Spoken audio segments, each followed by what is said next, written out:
ইসলামের 5টি রোকন বা মৌলিক ফরজ হলো ঈমান, সালাত, সওম, যাকাত ও হজ।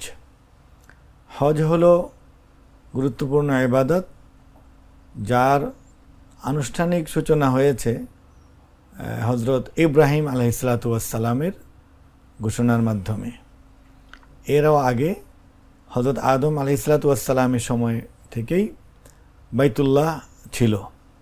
ইন্না আউওয়ালা বাইতিন উদিআ লিন-নাসি লাল্লাযী বিবাক্কাতা মুবারাকাম হুদাল লিল আলামিন। আল্লাহ তাআলা সূরা আলে ইমরানে বলেছেন যে 96-97 আয়াতে যে পৃথিবীর মানুষের নির্দেশনা এবং কল্যাণের জন্য পৃথিবীতে সর্বপ্রথম নির্মিত গৃহ হইল মক্কায়, যাকে আমরা কাবা বলি। তো সেই সময়ে আদম আলাইহিস সালাম এই কাবাকে তওয়াফ করতেন। পরবর্তী ছোট বড় নবী রাসূলগণ এটাকে তওয়াফ করতেন এবং তাদের পন্থা অনুযায়ী তারা ইবাদত করতেন। কিন্তু হজ বলতে যে একটি পূর্ণাঙ্গ ইবাদত বা আনুষ্ঠানিকতা, এটি কোরআনুল কারীমে আমরা পাই সূরা হজ্জে।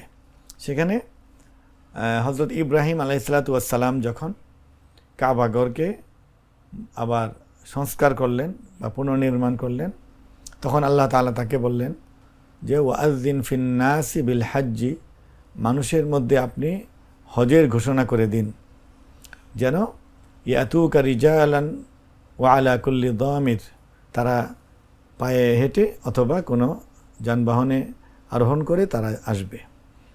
এরপর এটি চালু হলো, বিভিন্ন নবীর আমলে বিভিন্ন পদ্ধতিতে হয়েছে।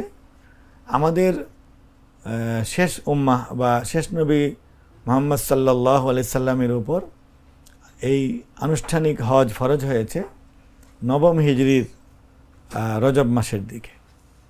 এর আগে তার দাদা, তার পূর্বপুরুষ তারা বাইতুল্লাহ কেন্দ্রিক ইবাদত করতেন এবং তওয়াফ করতেন। বিভিন্নভাবে তারা আল্লাহকে পাওয়ার জন্য অথবা যারা আল্লাহকে চিনতেন, আল্লাহকে নৈকট্য হাসিলের জন্য, কাবাঘরকে সম্মান করার জন্য ইবাদত করতেন।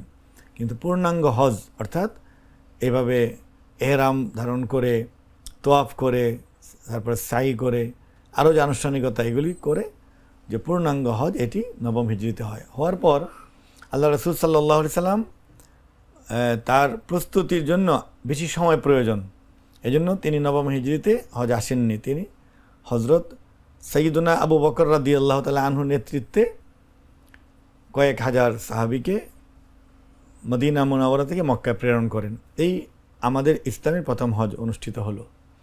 এর আগে তাঁর নবুয়তের পর থেকে তিনি তো 13 বছর মক্কায় ছিলেন, হজ ফরজ হয়নি। তওয়াফ করতেন, ইবাদত করতেন, নামাজ ফরজ হয়েছে নামাজ পড়তেন, অন্যান্য কাজ করতেন।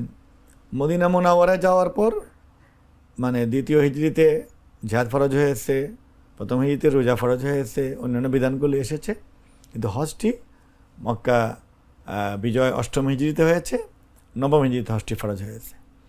এরপর দশম হিজরিতে আল্লাহ রাসূল সাল্লাল্লাহু আলাইহি ওয়াসাল্লাম হজ করেছেন। এই হলো হজের মানে সংক্ষিপ্ত ইতিহাস। আমার একটা স্মার্ট সিদ্ধান্তে 25% গ্যাসের খরচ কমেছে। ভাবছেন কিভাবে?